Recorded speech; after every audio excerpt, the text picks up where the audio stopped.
Alright, so, ladies and gentlemen, welcome to the first episode of T-Sided, a Counter-Strike Global Offensive podcast. I am Element Fire. I'll be your tour guide through most of this evening. And with me is the ever-enthralling Reaper. Hey, don't. It's not that bad, jeez. Make me sound like I'm fucking AIDS. No, you're, good people most of the time. Just most of the time. Well, tonight we have a jam-packed show involving lots of good stuff. It is a bad thing. Thank you, Urban. I mean, it really depends on your definition of good stuff. I mean... Alright, let me stop before I get myself in trouble. Get myself banned if I shout. That would be a good idea. So, first up on the list, Reaper, if you wouldn't mind introducing yourself to the audience, other than just that small introduction. I don't know, there's not much. I'm Reaper. I've been gaming for, since I was a kid. Shit, it's been too long. Only notable achievements I really have are, I used to play professional StarCraft 2, Zerg. I'm an AK in CSGO. I've been playing for 9 months. And yeah, that's about... Oh, I'm MG2, excuse me. Muppet's still not an AK. Muppet's a bitch. Well, I mean, okay, we're getting into waving contests right now, aren't we? Couldn't help it. Um... You know, that voice crack puberty's hell, right? Well, it is what it is. I am Element Fire. I've been also gaming since I was like 6.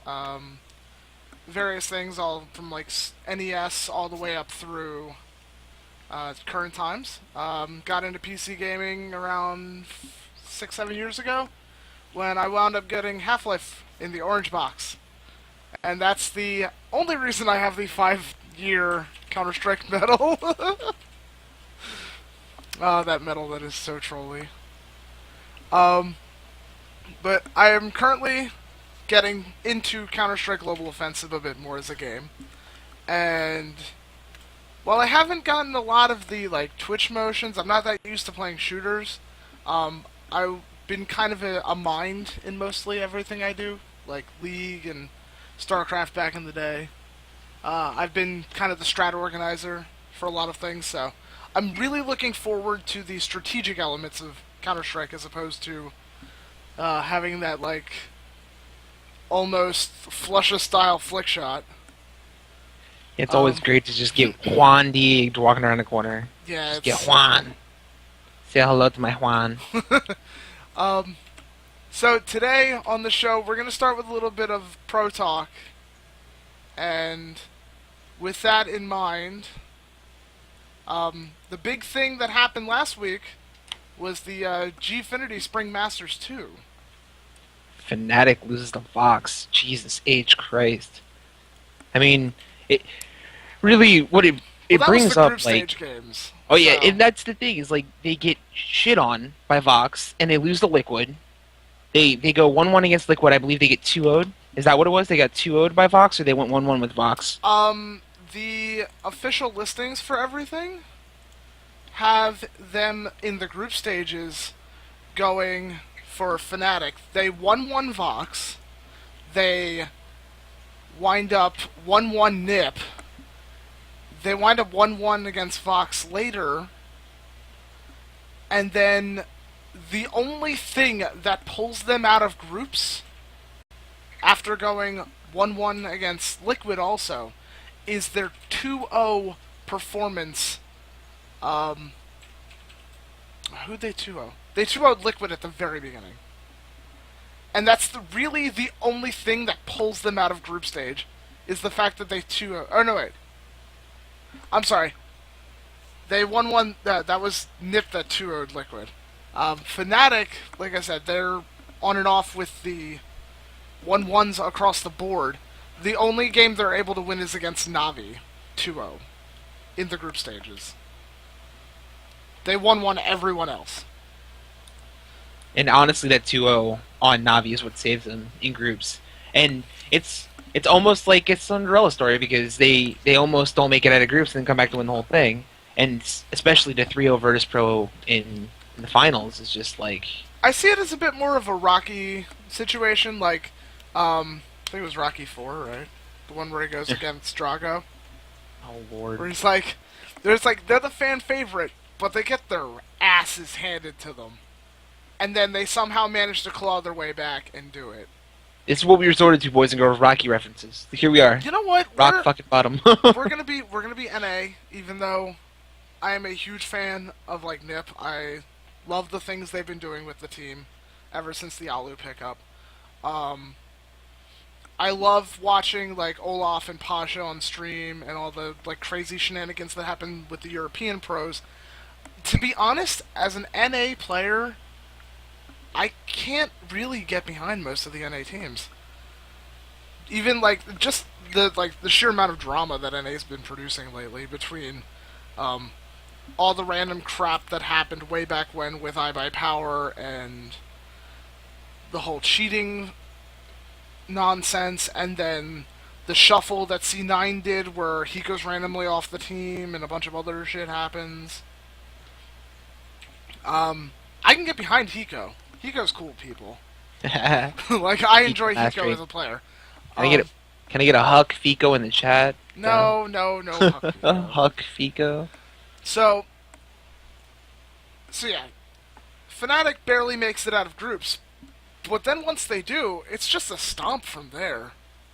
Yeah, they immediately. Well, they go 2-1 against Titan, but they 3-0 VP in the finals. Like, I mean, yeah, they just turned into Fnatic, a monster killing machine.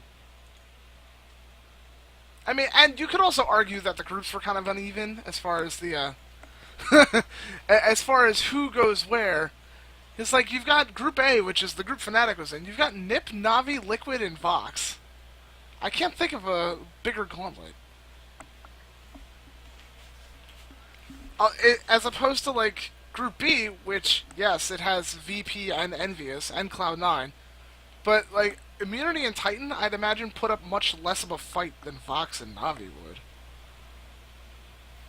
And, although, okay, you can kind of make an argument for Liquid and Cloud9 kind of being interchangeable, but I feel like that's the real story there, is the rise from the ashes, as you put it.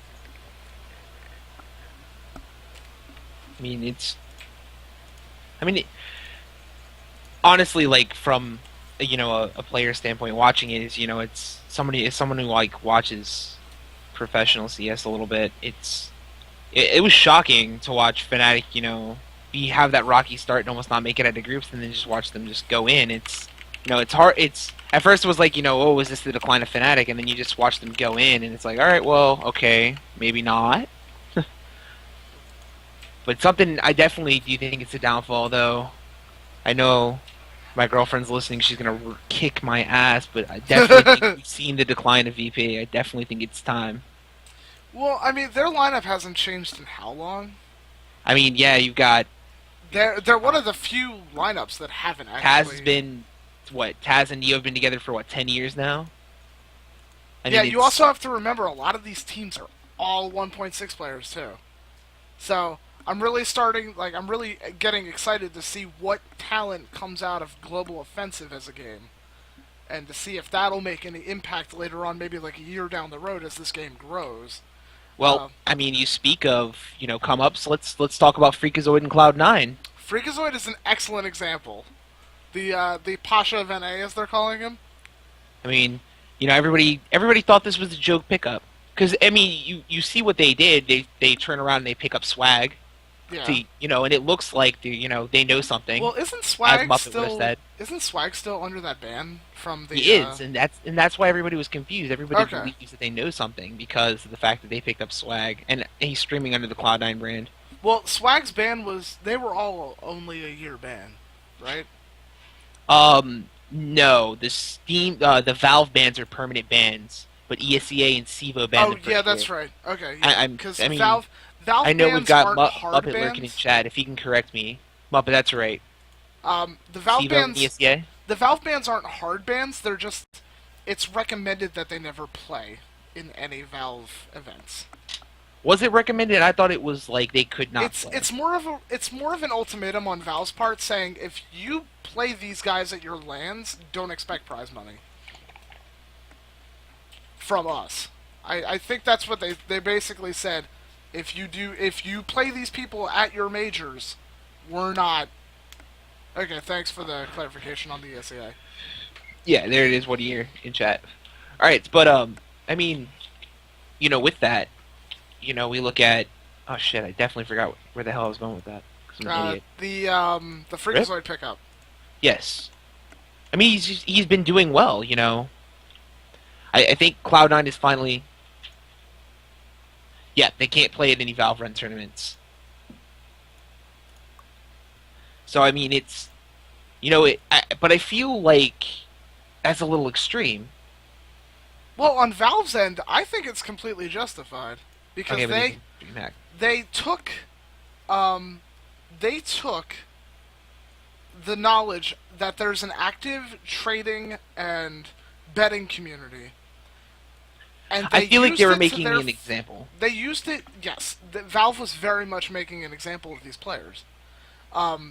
They took that knowledge and they took the odds and said, all right, well, we're pretty much going to be the favorite team, so, let's mess around, let's deagle a couple rounds, make it not too obvious, and then we win big because, we've got 7-8 accounts max betting. Like, I forget who the guy was that had, 9 accounts max bet, but, that's a ridiculous amount of money. Oh, yeah. Even though, people can say, oh, well, it's just in-game items, there are websites devoted to cashing out to PayPal. And from there, you can have PayPal issue you a check. It's very easy to cash out. You just have to wait a while. Yeah. To anybody with time, it's, easy money. And honestly, PayPal, in this day and age, in the day and age of technology, PayPal is almost as good as money. Yeah, might as well be. I mean, if they don't have it yet, I'm not a huge PayPal user, but they don't have it yet. I think they're almost on the borderline of a PayPal debit card. We're almost there. Most retailers actually do let you pay with PayPal now. 90% of online retailers. Speaking of, even brick and mortar retails will let you play with PayPal. Oh wow, brick and mortar, Jesus. Yep. Well, speaking of ESEA bans, the other big pro story to come out this week is ESEA ESL Pro League Week 3. Now, this is the Pro League itself is the amalgamation of all of these talks that have been going on between a lot of the major outlets regarding having a quote-unquote Super League with NA, EU, and maximum coverage so that everybody's kind of in cahoots with each other. The only people that I don't think have been involved with the talks have been the other streaming places. I don't think Hitbox was involved at all. No Hitbox, no MLG. And I don't think CEVO was consulted on it, mainly because ESEA has been the big... Yeah, they've been the big one. But right now, ESEA Pro League isn't the Super League that they were talking about, but at this point it might as well be. You've got 12 teams in each region. Each region plays double round robin, where each team plays each other twice over the course of 8 weeks. And then from there, they go to a top 4 in each region, which is done in a best-of-3 bracket that I know of. The brackets may change once they get around to it, but right now we're only in week 3.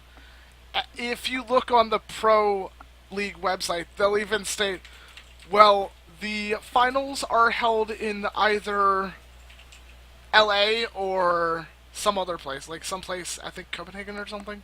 But even ESEA is yeah, we're not sure where the playoffs are yet, but they're happening. Yo, can I just get a hashtag, LCSGO in the chat? I mean, Jesus. That, they're just trying to be League now. They're just trying to be freaking the LCS. Which, honestly, I can't really get mad at them for it, because I've always said that I think the one thing keeping from CSGO from me, breaking the main stage and, breaking that off in a corner, don't put Baby in a corner. Baby needs to be on main stage instead of just our finals. League of Legends gets main stage their entire fucking event. But, I I do like I like it. I mean, even though I like the ESPN clients idea. balls, but I hold on. I like the idea of the ESEA ESL Pro League. What I don't like is the fact that you have 12 teams each playing 24 games in an 8-week span. What that creates is this weird situation. Like, flip side, on Monday, May 18th, they played 3 games back to back. They played against TSM, then Mouse Sports, and then Hellraisers in a 3-hour time period. I mean, yeah. Now, to their credit, they went 1-2. They actually beat Mouse Sports, but I mean, well, it's not I, StarCraft 2 mouse I sports. Come mean, on, let's not kid but ourselves I here. mean, like, and then like Tuesday, you've got Mouse Sports playing Envious and Titan within a 3-hour period, and they win both of those games. They beat Envious on Inferno. I mean, like, so you've got these kind of crazy things going on with all these teams. Well, but Um, I mean, in the same, what's the difference between playing three different teams back to back to back and playing, a best of five or a best of seven? well, It's these okay, are we're talking about pros here. We're talking about people who this is practice. This is the the game we love. the advantage of this kind of league format is so that teams don't get maxed out like that, where you'll have a team that plays 3 games like in a day, like NALCS and EULCS for league. Last year they had Super Weeks, which were these awesome 8 game a day, like mangling slugfests. But each team had to play 4 games over the course of the weekend. They completely burned themselves out. And this is just 1 week. Like that's just a day. Flipside plays 3 games on Monday. Tuesday they play a game against Envious and get 16 0'd. That's gotta be rough. And But and then on Saturday, tomorrow, they play NIP. That's 5 games in 1 week against 5 different teams. in that, what other esport out there are you playing multiple tournaments in a weekend? Um, Except maybe StarCraft 2. What and other? Dota. StarCraft 2, actually, in fact, I will argue this, that League is the only major esport out right now that has a good following that has one consistent tournament schedule. Exactly. So I No mean, to team. be Now, I can also argue that League has the least amount of teams out of any esport, but that doesn't burn out the crowd. You don't get a lot of that burnout that like you see in a lot of other things where like Dota players are actively quitting their teams simply for the fact that there's too much shit going on. I mean, to truly compare, to kind of like, break the wall and allow it to put it on a mainstream scale. I think of CS:GO as baseball. Their baseball has a huge fucking season. They play so many games, and League I think of as football. Yeah, it's exciting to watch. Yeah, it's a lot, but in a short frame of time. It's a lot going on in a short frame, but baseball, it's a lot going on all year long. Baseball players, they'll play double headers and then pack up, go 6 states over and play another double header. Oh yeah, I mean That's baseball schedules are extreme. are But crazy. then Just again, like you'll CS have schedules. people that sit there and go, "Well, baseball's not really a sport. Like the guy throws 30 pitches and then like he's done for the night." But and when baseball players complain that they're hurt, everybody freaks out because they're like, what the hell did you do? Like, what did you do to get hurt?" Um, And then you just realize that it's like, holy shit, you realize how much baseball players do. you know what else I realized? This this pro league. Okay, so Monday there's 8 games. Tuesday there's 9 games. Wednesday there's 8 games, but one of them had to be rescheduled. Thursday there's another 8 games. Saturday there's another 8 games. That's combined between both regions. So there were 5 days, 8 games apiece, roughly. That's 40 games in a week, And that's just their ESEA. Oh, I was just about to say that's only their ESEA. That's not even also taking into consideration the fact that what other tournaments SIVO, they're playing in. Face It. Um, although I'm glad that we've kind of lessened, because back in the day when it was like, oh, like Case King random 4-man tournament, like, um, oh, and then Sunday there's another 10 games, so that's 50 games in a week just on ESEA, and they all have to plan that, juggle that, and they juggle SIVO and Face It and all these other leagues that are vying for their attention. Oh, rip. What? That DC? Oh god. No, you Connection. did not. No, you're good. You're still here. Word. Like everything like had a heart attack. I was like, oh god, no. Alright, we're good. We're good. So moving on to the big news for this week.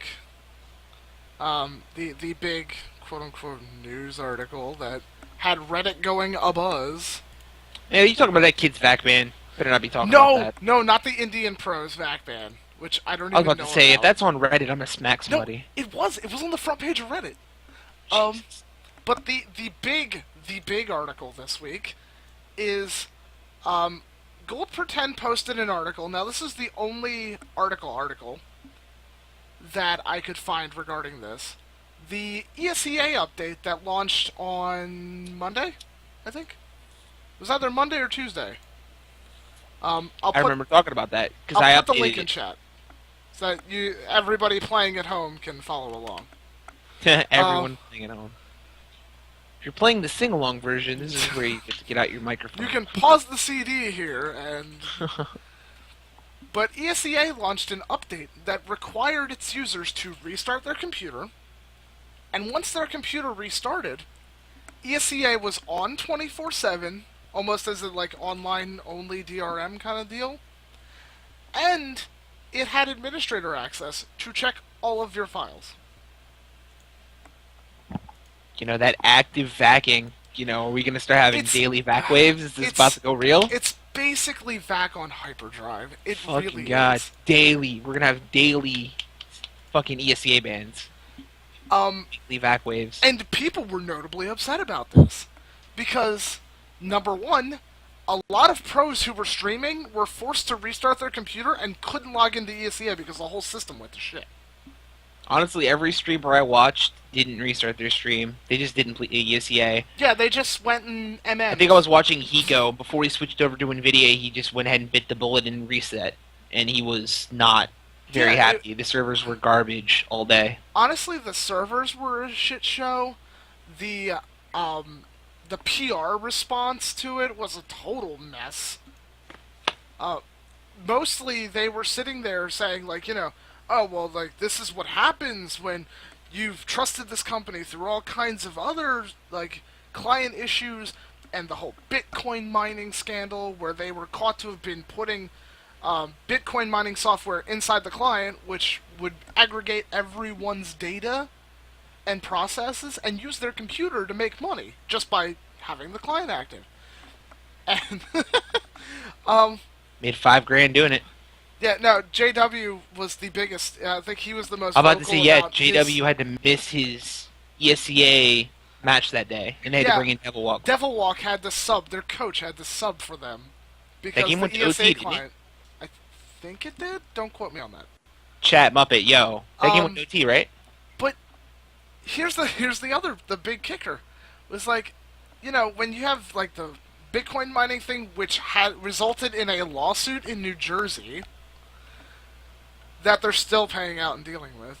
And then on top of everything else, you're like, oh, well, we have to have the most invasive, we have the best anti-cheat, but at what cost? It's at the point where the entirety of your computer is subject to scanning, and there's not much people can do about it.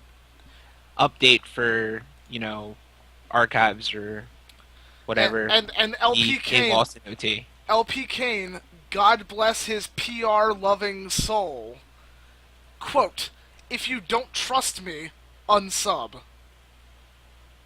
I mean, just to play a little devil advocate here, just because it's fun to, as well as I kind of agree with him because I kind of have that a little bit of an attitude. Yeah, but shitting I on mean, Kane it's may be flavor of the month, but he's not making it any harder for people to do it. no, and I can't say that he's not, but just to play devil's advocate here, I mean, you look at Valve, they're not going to pay anybody to do something that people are going to do for free.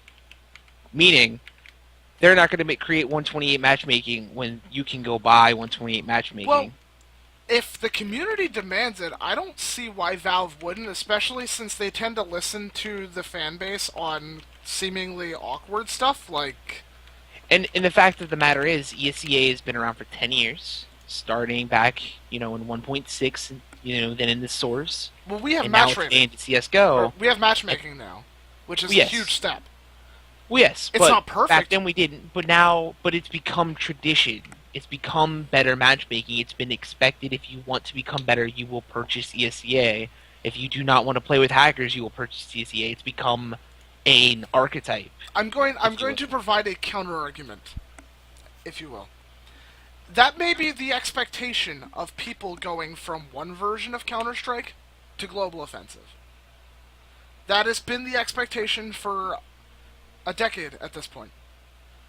And now we're getting to the point where games like League of Legends have introduced a ton of innovation in the esports in general. I'm not just talking MOBAs like esports as Dota and League and Heroes of New Earth and Strife and all of them. I'm talking about the ideas of a stable client matchmaking. Now, don't giggle at stable client.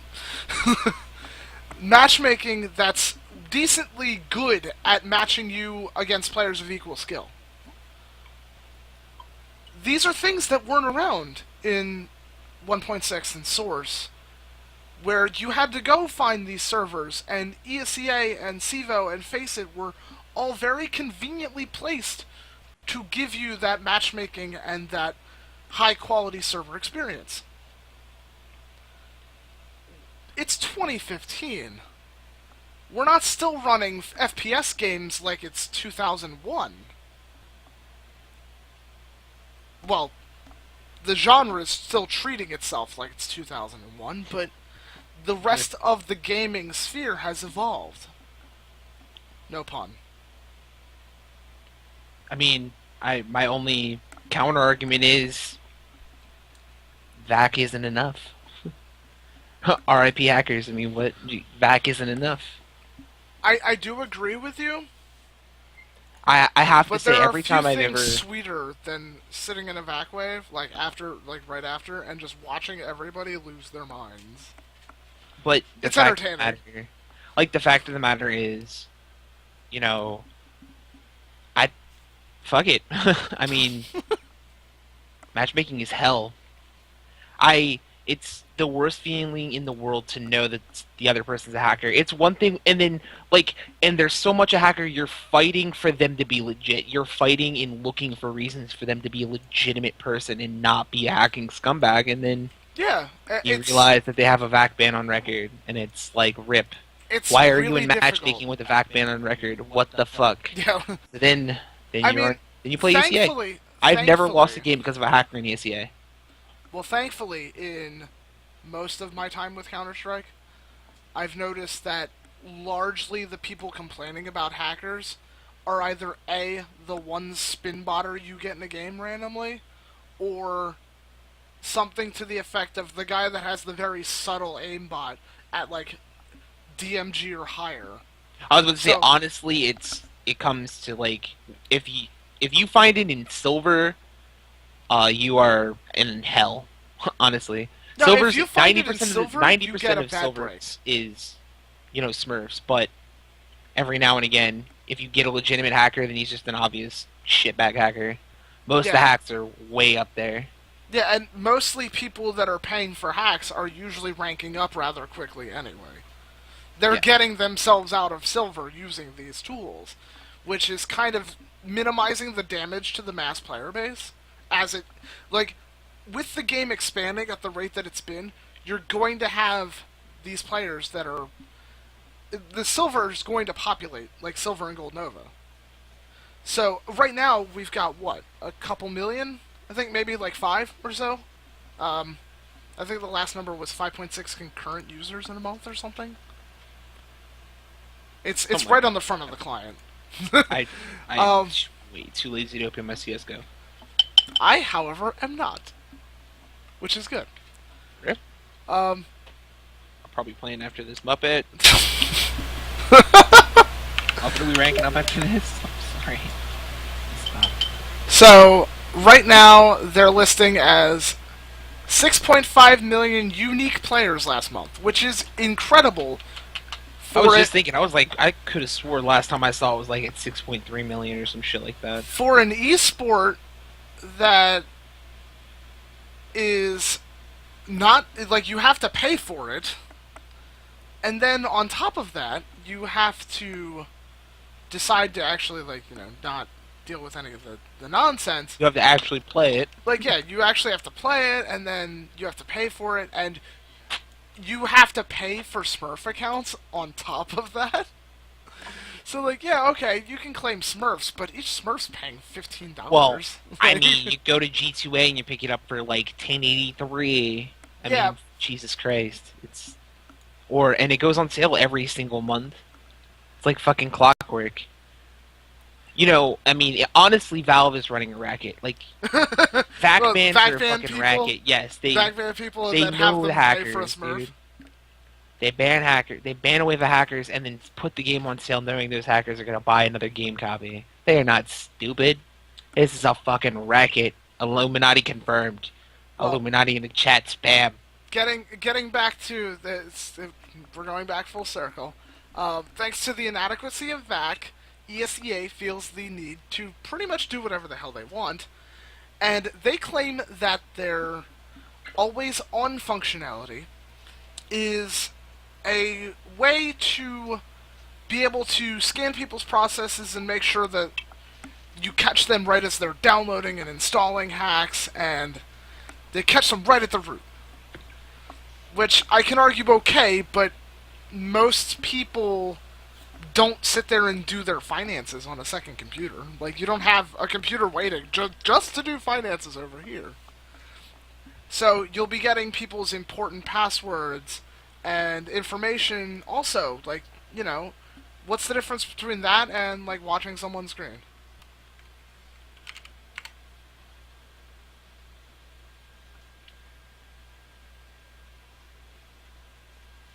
What up, got no teeth?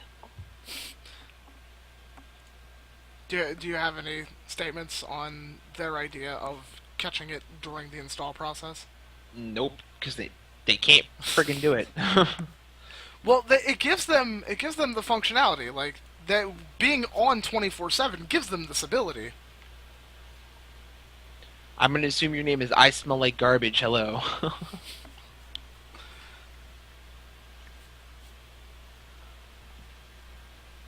Where's the hose at, y'all? Did you see that? Shit is funny.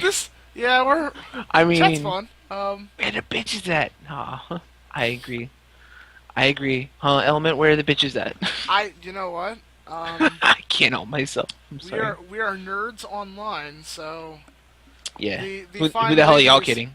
The fine ladies can and probably will stay I in paint their chips. places. But no, in all seriousness, I mean, Valve, they do what they can. I honestly, truly believe it is a racket, though. They put it on sale too much. If they really, truly wanted to end the VAC situation, they wouldn't ever put it on sale. But see, They would. they're trying to They grow track the people's game at the same IPs. time. They would make people go through absurd fucking amounts of bullshit. They wouldn't sell copies to duplicate IPs. They would go through They would make hackers have to go through so much bullshit that it's not fucking worth it. And they would just accept their VAC ban and commit suicide. I would hope. If you're a hacker listening to this, I hope you die. I don't know who Mark Tremonti is, but I'm going to assume that's a compliment. The other fun piece of news this week that I really got excited for, and I have to wait a whole nother week to figure it out, is a somewhat cryptic tweet that was let out by FMPONE. He's the map creator responsible for Cache as well as Season, and right now he's working on a new map that he's hoping will get into an operation later on, called Santorini. Good, because I love Cash and I love Seasons. They're my favorite fucking maps. And fuck you, Valve. Fuck you, Gabe. And if you're listening to this, for taking it goddamn away.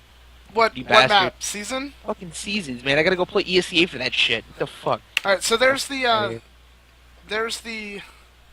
link to the Twitter post where he let CS:GO mappers know that there's something really exciting around the corner.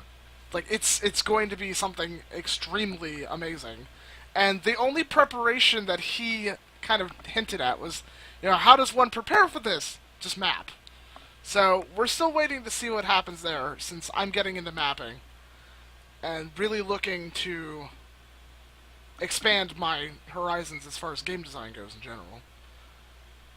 And I'm pretty sure anybody looking to look at some of his maps, you can find an annotation below. Probably a link. Just look down there. It's down there somewhere. And if it's not, smack the hell out of you for not having it down there. What the hell's wrong with you? What, the tweet? I like the Huh? tweet. No, not your tweet. You're like, don't you have a link to download your maps that you're working on? No? Oh, no, I do not have a link currently in the chat. I do have my workshop available, but I wasn't gonna like, I was gonna wait till I started streaming the workshop stuff, like, yeah. Because I do have a separate stream that I'm planning for the workshop stuff. However, anybody that has taken an interest in testing out my map or providing feedback, I will link it in the chat.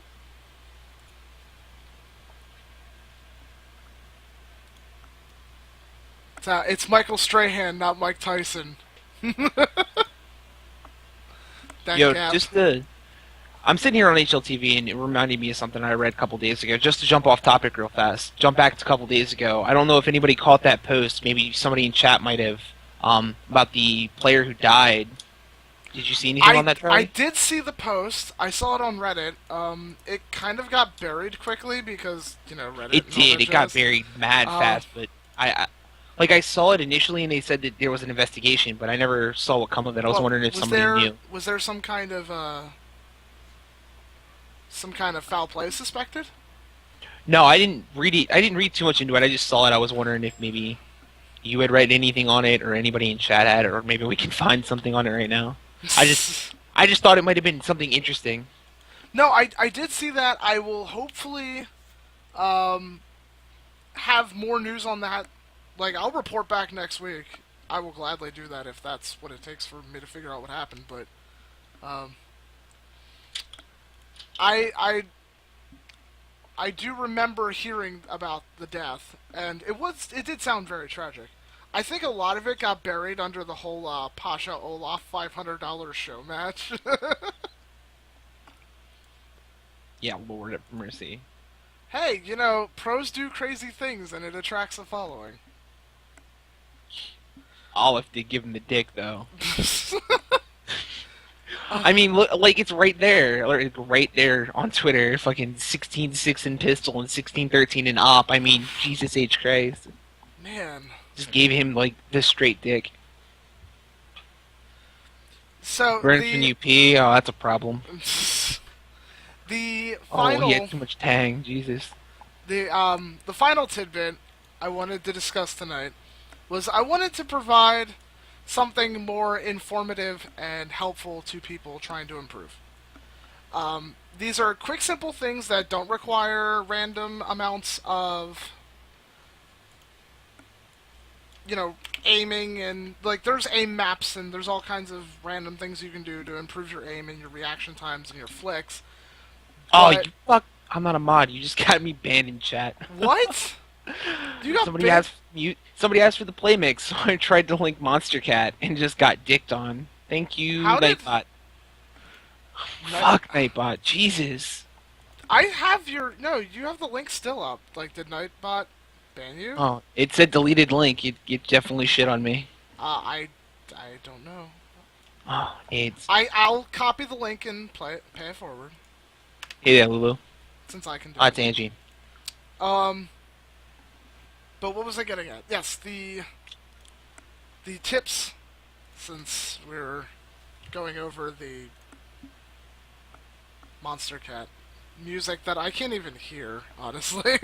Yeah, I don't know. the Like that mix. I'm like, Jesus, how do you hear that? the tracks are sided. Like we've been sidetracked completely, which is fine. You know, we a little distraction now and then from the chat's okay, along with a healthy dose of Monster Cat. But this week's tip, I wanted to focus on being able to warm up before you go and play matchmaking. Because I feel like that's the number one thing that people miss on. Yes and no. It depends. As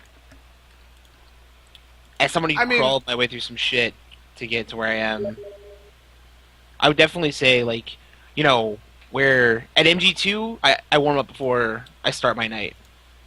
I do now, at least. I didn't before. I warm up a lot now. But when you're in silver, it's just play, dude. It's my best advice to any low ranks trying to get up. It's you're gonna earn your rank because just the way the matchmaking system works, you'll get there. yeah. You just gotta play. You learn the maps.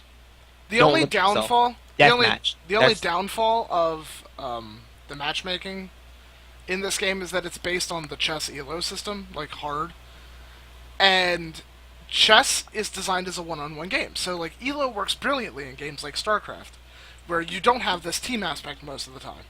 Counter-Strike and games like League of Legends and Dota are all 5v5, so you can only control yourself, 1/5 of the equation. Whereas in games like StarCraft, you have that 1v1, alright, I am better than this guy, so I should beat him. Now, warming up in deathmatch like you were suggesting is an excellent idea, even if it is just the Valve 64-tick deathmatch. Like, I'm not talking the free-for-all client deathmatch either. I mean, they're so accessible. It's not. You might as well. They're 128, but no, you probably should warm up in 64. If you're gonna get on matchmaking, I'd warm up in 64 tick. If you want to talk just doing like the free-for-all deathmatch, Sivo's completely free. If you just want to have a free-for-all deathmatch on a 128-tick server, you can just download Sivo and roll with that. There's no problem there.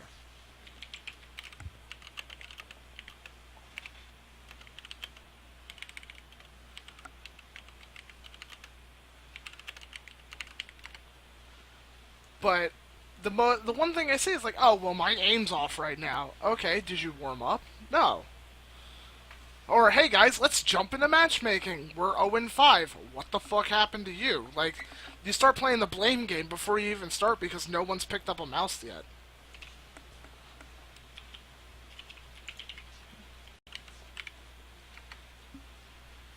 So, you get to that point where when you go and you decide to start playing matchmaking seriously and you want to rank up, it's a very good idea to start by playing a deathmatch round, 1 or 2 rounds here or there, get used to a gun. Hey, pick a gun, play Deagle all day. You know, if you hit F3 while you're in the right after you spawn, you turn off random buys. So you can sit there and just be like, alright, I'm going to practice my AK today and do a couple 10-minute rounds of deathmatch before you get into a matchmaking game.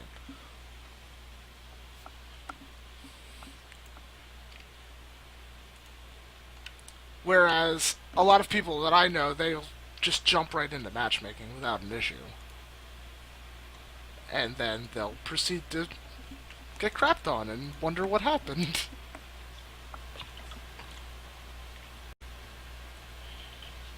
Any final thoughts on the tip for this week? If you something you're gonna take seriously, if CS:GO you actually want to get better. If it's not something you just play to play, then get in there, warm up, get in the right mindset. Just get your head in the game. Think about where people are. Listen to footsteps. You have headphones, use them. Headphones are good.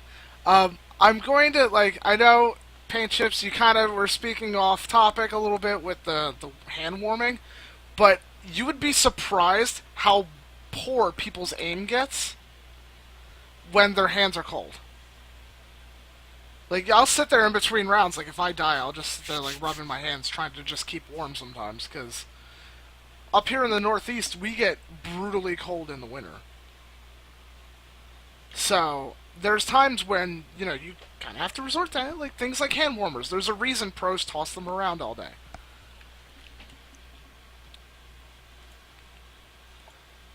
So, if there's any final questions, I'll field any final questions from the chat for a few moments before we decide to sign off.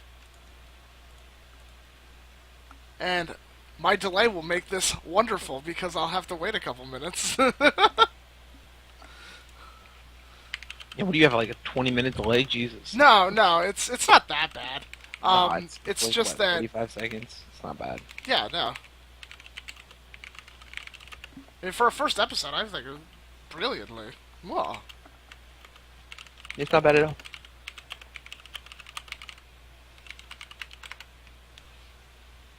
all. Lulu, when is the map going to be updated? Probably by the end of the weekend, before Tuesday. I'll probably have a good update. Favorite dinosaur, Reaper. What? What is your favorite dinosaur? I stated any final questions before we signed off. I didn't specify the head topic, strangely, but I mean, I'd say a raptor. you do enjoy the raptors, don't you? I am probably more of a fan of pterodactyls, just because I have an affinity for flying. I mean, since we're way off topic, shit. Since we're talking about dinosaurs, let's talk about, you know, actual current events and shit. Like, holy shit, I can't wait. Jurassic World, let's go.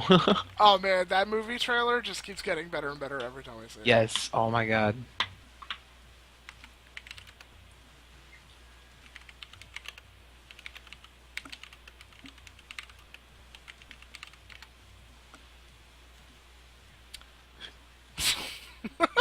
Evo, don't be AIDS in chat, dickhead. I think that's the tamest quote unquote dickhead comment we've gotten all night. Which is good. Yes, I've been pretty tame. Who is the better player, Reaper or Muppet? Muppet's Seeing a as bitch. Muppet Muppet's asked this Oh, question, Angie, your AIDS. seeing as Muppet asked this question, it's a little front-loaded, don't you think? I know, it's a little AIDS. He tried to pull the Prep 1G off.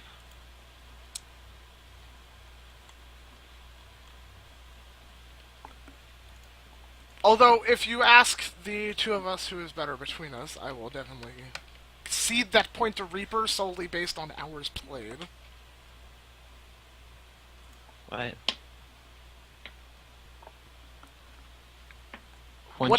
What do we think of Age of Ultron? I have not gotten to see it because I missed a couple movies in between the Marvel Cinematic Universe stuff with Thor: The Dark World and Winter Soldier. Missed those. Not going to watch Age of Ultron until I'm done with those. Have you seen it? Hell no. Nope. I don't watch movies. I'm lame. You know, I forgot about that. Yeah. I haven't seen the first Avengers. I'm so behind on times. I thought you watched it with Angie the other week. Huh? No, we were going to, but then life happened.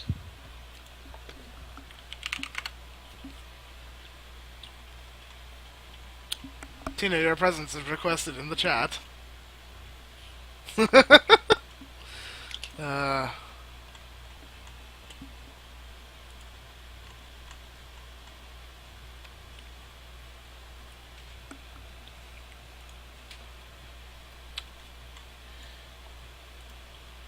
I mean, to be completely honest, chat, it's so active, I kind of don't want to stop.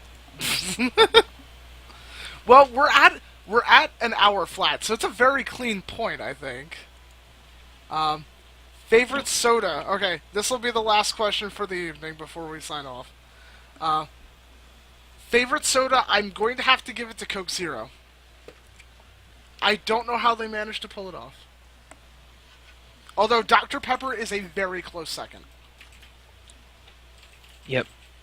Lulu got it right in chat. Mountain Dew. Dew, you are a Mountain Dew man. I just poured myself a bottle. Let's go. I'm like knee deep in a 12 pack of Coke Zero, but I actually like Coke Zero better for like mixing alcohol with. Dr. Pepper's amazing for that too, but Coke Zero. Ew. well, ew. He likes top.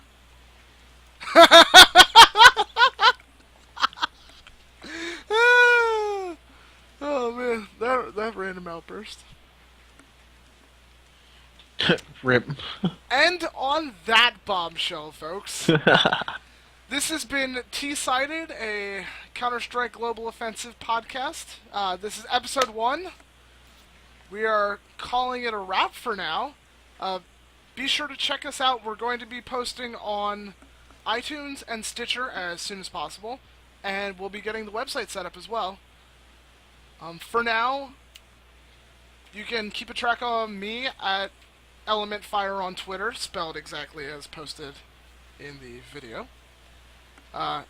Any social network stuff you want to give a shout out for, Reaper? Just Reaper391 on Twitter.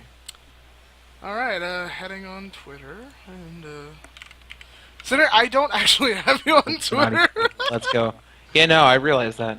Goddamn. That's because you have, like, spiky 90s hair, so... I mean, Lulu had just gone home, like, right... yeah, I'm about to say, like, literally right before the show started. Lulu had just gone home, so, I mean, I was... like, wow, dude, my day's been crazy. I haven't played a lick of CS, I'm gonna go play now. Well, it has been lovely. Oh, Deadshot, thank you for the follow. I didn't realize those